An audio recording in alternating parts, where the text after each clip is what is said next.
It's over! He's done it again! Unbelievable! Oh, straight into the roof of the net. Nice one. Straight down the middle. So a good performance from both teams here today. Hello, welcome to Firstpost. I'm Rupha Ramani. Let's get started.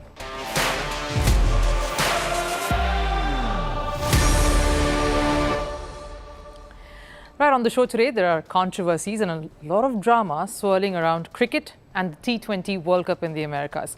Pakistan gears up to take on Canada in a must-win today, and at the backdrop of all this is the angst, the anger and the anguish of legends of Pakistan who've called for heads to roll and players to be sent back to sit at home. Wasim Akram, Waqar Younis, to name a few, are enraged.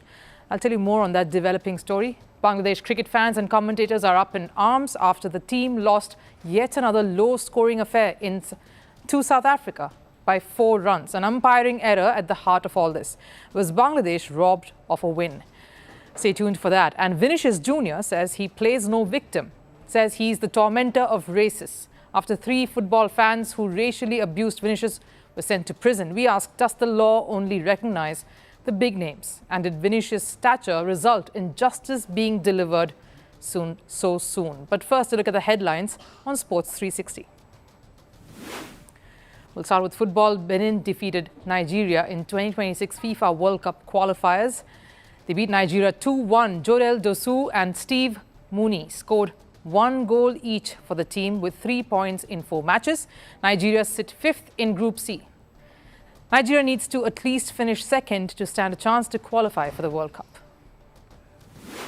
Netherlands scored 4 past Iceland in friendlies. In Netherlands' 4-0 victory, Xavi Simons scored in the first half. Virgil van Dijk and Wout Weghorst added 2 more goals in the second half. This was Netherlands' last friendly match. They will face Poland on the 16th of June in the Euros. Over in Formula 1, Lando Norris has blamed his team McLaren for losing the Canadian Grand Prix. After finishing 2nd in the race, Norris blamed team's decision for a longer pit stop as the reason behind his loss. Red Bull's Max Verstappen, of course, ended up winning the Grand Prix after he finished around 4 seconds quicker than Norris. Over in athletics, Belgium's Alexander Doom bagged gold in the 400-meter race at the European Athletics Championships. Doom broke the championship record after he finished the race in 44.15 seconds. Great Britain's Charles Dobson took the silver medal, finished with a time of 44.38 seconds. And rounding off with hockey news, Indian Hockey Federation is set to host the Men's Junior World Cup in 2025. The host city is yet to be announced. The 14th edition of the tournament will feature 24 teams for the very first time. India, of course, has hosted the tournament thrice before, in 2013 in New Delhi, 2016 in Lucknow, and the latest one in 2021 in Bhubaneswar.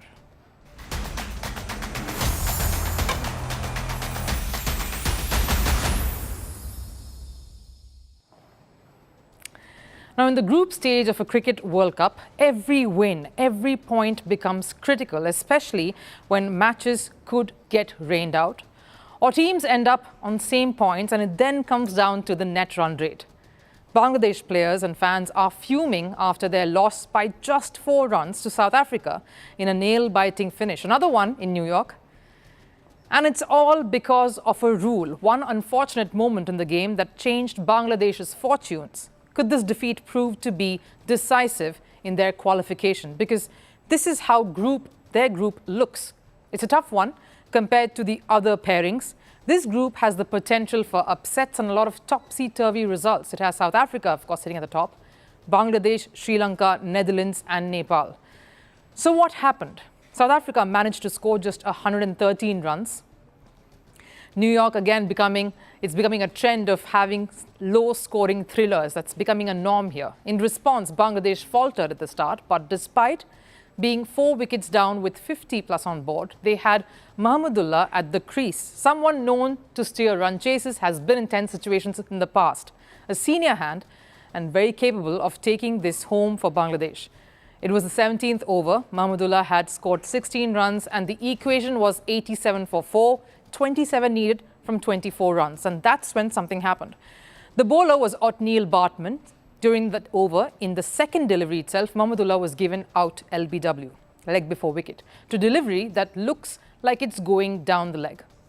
The South African team is celebrating even as two things happen thereafter. The ball races away to the ropes and Mahmadullah immediately goes up to review the decision.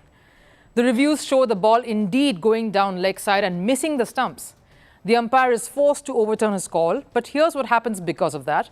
The 4 leg byes are not awarded. Why? Because of the rules that's already in place concerning such an incident. The rules state that no extra runs, leg byes or byes, will be awarded if an on-field umpire gives a batter out LBW, even if the decision is overturned by the third umpire. Those 4 leg byes were basically null and void the moment the umpire lifted his finger. And it was rather quick. Bangladesh skipper Shanto, who's a rather well-composed, calm head in the dressing room, was visibly upset. He was angry with the way that moment had played out. And two things happened there because of the umpire's rapid decision. Didn't give much thought before processing that, especially on a delivery that was clearly going down the leg side. One, Bangladesh didn't get those 4 crucial runs. Now you can say, oh, but you're saying this in hindsight and the match is already over. In a low-scoring target at a venue that has troubled batters, every run matters. In a run chase of this kind, every score is important. And 2, you've broken the rhythm of the batting side that is looking to steady the ship and take it ashore. Even after that, the equation was still very gettable, yes, despite a few wickets falling. Bangladesh took the fight right to the last over, and guess what? They ended up on the losing side by, yes, 4 runs. Simon Doull, a commentator and someone who reads the game really well, said this was a howler. Just imagine if this happens in a final. Let's say India are on the wrong end of it. There has got to be some change in the way the system works. That was a howler. It was a poor decision. The umpire raised his finger as quickly as a gunslinger. The result? It was 4 leg byes. Yeah, he says, imagine if this was India and imagine if this was a World Cup final. Social media erupted with other commentators as well coming in, so too fans all showing their emotions on this cruel twist of fate, from anguish to anger.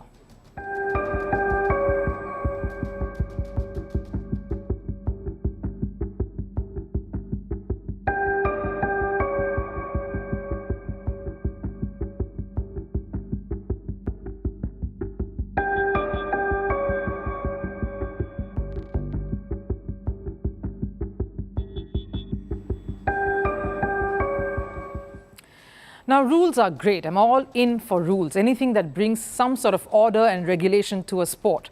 But rules are meant to be constantly reviewed. The responsibility of maintaining that balance in the game rests with the authorities. Now, I can't help going back to that woeful 2019 World Cup final between England and New Zealand. A rule like the boundary count resulted in a team that was equally deserving of winning the World Cup missing out. Rules need to be in place to help the game get better, to make the competition more fair. Any rule that results in a team wrongfully missing out doesn't work. Any rule that overrides a team's true efforts will come under the scanner, like this one, and the boundary count rule, which ultimately forced the ICC to address it and amend that rule. Now, I know it's a thin line. It's all about navigating the laws and human emotions and true nature, trying to achieve the right balance between these two. It's not easy. But here's the thing, competition is so intense now, and when the stakes are so high, in this case, what's on the line is a qualifying spot for the next stage of a World Cup. Then the rules will just have to be as foolproof as possible.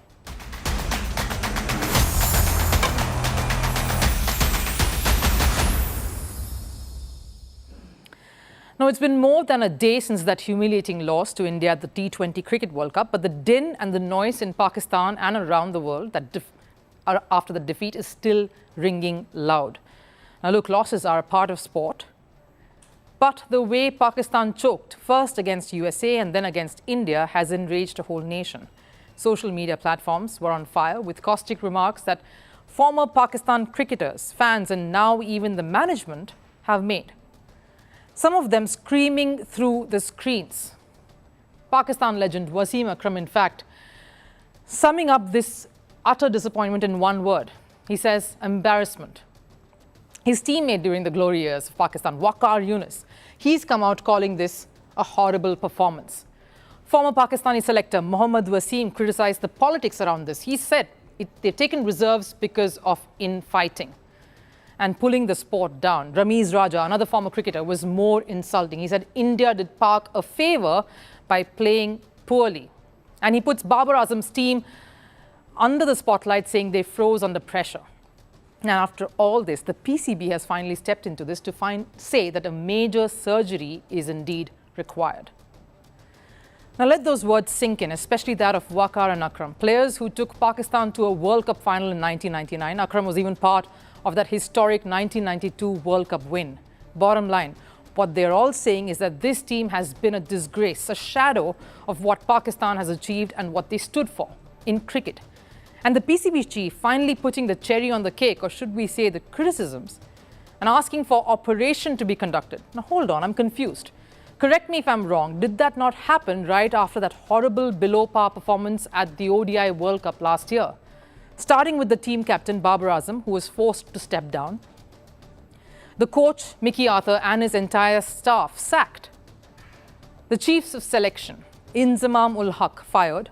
Mohammad Hafiz then was temporarily brought on board as team director, and after some months, he too was removed. If this was not a major operation, a cleanse of the system, if you want to call it so, then what was it?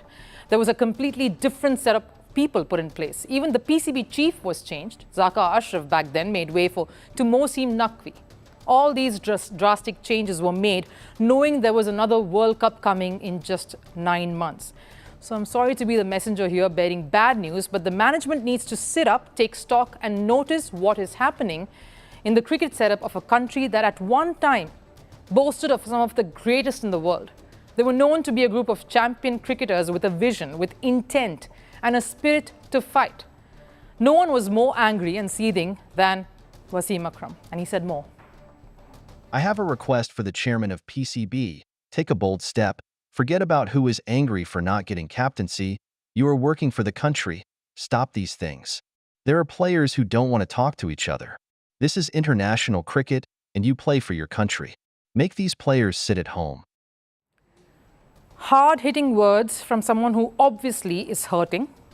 He says they should be made to sit at home. The players should go back home, says Akram, and you can sense so much in those words, from anger to anguish. The same Akram who went and met this bunch ahead of their campaign opener against USA, all smiles, wishing them well, is livid now and is letting it all out. Not just the hurt that he's feeling, but also the truth that many are not openly talking about. The truth that is plaguing Pakistan, among many other things, that's preventing them from playing as one team. He refers to infighting, to camps within the squad, fighting over captaincy, egos clashing, all about the I instead of the we. It doesn't take a genius to figure who all Akram is blaming for a campaign that's threatening to fall apart once more. Now, we know how passionate and bold Pakistan fans are. They are the first to praise and the first to criticize as well. And this recent loss to India meant they didn't hold back.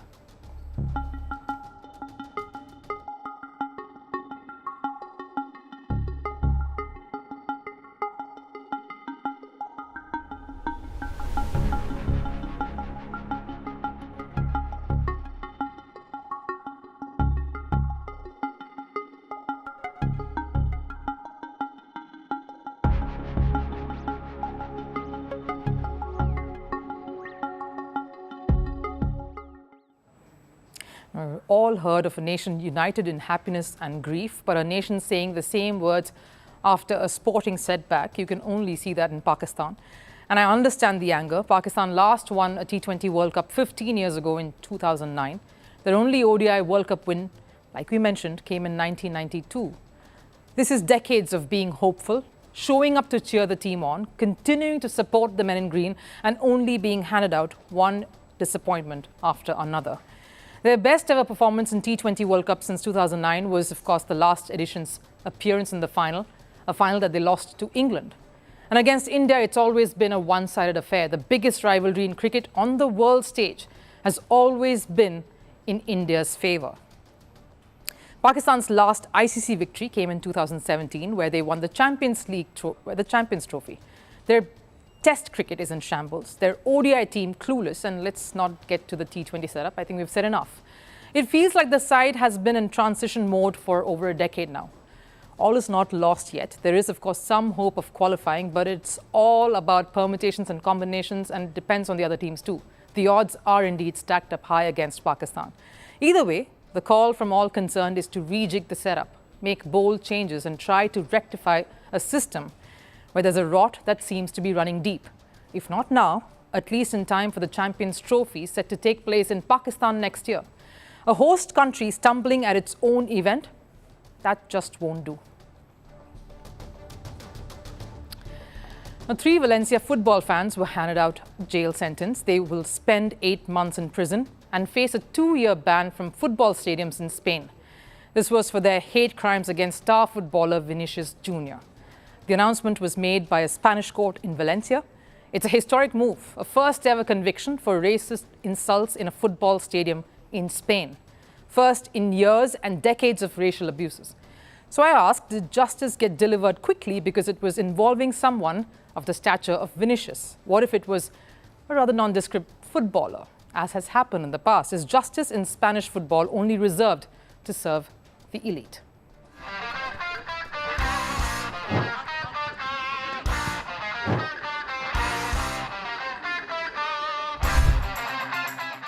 Champions League winner, La Liga champion, Ballon d'Or contender, Brazil's shining star and Real Madrid's pride.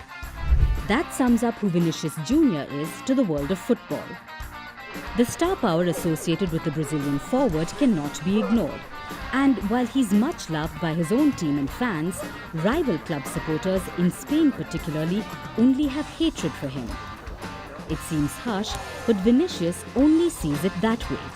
The footballer has been subjected to racist slurs for years now. Eu tenho que me concentrar muito todos os dias.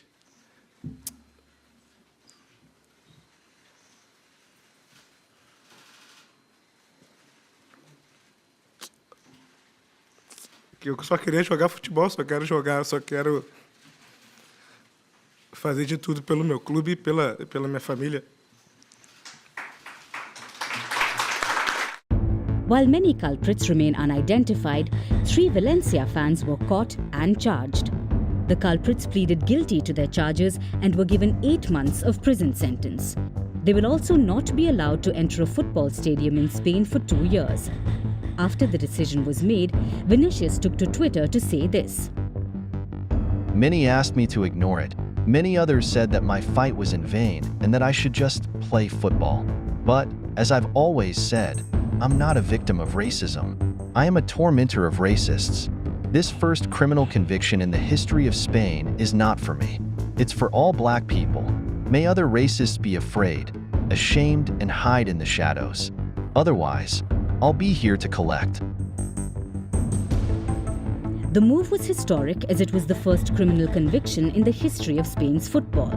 While one can celebrate thinking what a bold step towards correcting a wrongdoing that many have been subjected to for thousands of years, it also highlights the key issue here: why no such decisions were made in the past. Spain has a history of having the cruelest of football fans. On the one hand, they adore their star players like Lionel Messi, but can also be brutal towards the opposition. And in the quest of that passion, they end up crossing the line many times. Over the years, several footballers have faced what Vinicius has recently. Back in 2000, Malaga's Dario Silva faced racism from an Oviedo fan. But instead of taking action against the fan, Silva faced charges because of his physical assault. In 2004 as well, during a friendly between England and Spain, England's Andy Cole, Rio Ferdinand, Jermaine Defoe and Sean Wright-Phillips were subject to racist chants and Spanish fans making monkey noises. FIFA imposed a $112,000 fine on the Spanish Football Federation, but the fans were not charged. The list includes another elite player. In 2006, Samuel Eto'o was subjected to monkey chants in a match against Getafe. And while these were just restricted to the football field, one case still made it to the court. In 2020, Bilbao's Williams was subjected to xenophobic hate crime by Espanyol fans. The matter was taken to the Spanish court and a trial is underway. While the prosecutors are seeking 2 years in prison for the fan, no decision has been made yet, and it's already been 4 years. There is history here, and no proper judgment, barring now when it happens to be Vinicius. it took Vinicius less than a year to get his plea heard. Was the decision in Vinicius's case only made because he's one of the rising stars of football? Was it because of the growingly sensitive times that we live in? So you can't take any chance to be subjected to ridicule for lack of taking action. But even so, had this happened to another footballer, would the situation have been dealt with differently like it has in the past? Even Madrid's involvement in the matter made the process quicker. Had Vinicius not been a star, even Spain may have ignored the matter. They want the world to see that justice has been served. But is that really the entire picture? What about the several other players who suffered in the past?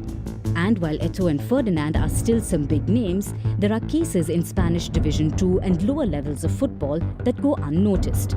True, Vinicius may be setting an example, but is Spanish football really waking up against racism only now?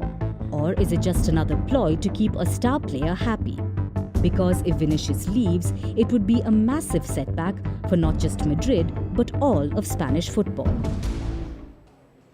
Time for last serve. Yannick Sinner may have missed out on yet another Grand Slam, but the new men's singles world #1 is soaking it all in. Take a look.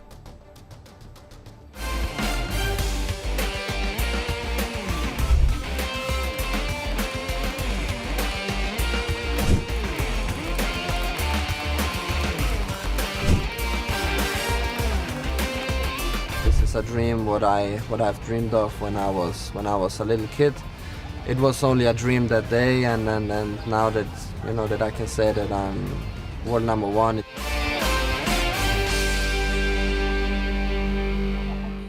That wraps it up here on First Sports. Do join in again tomorrow. Till then, do take care.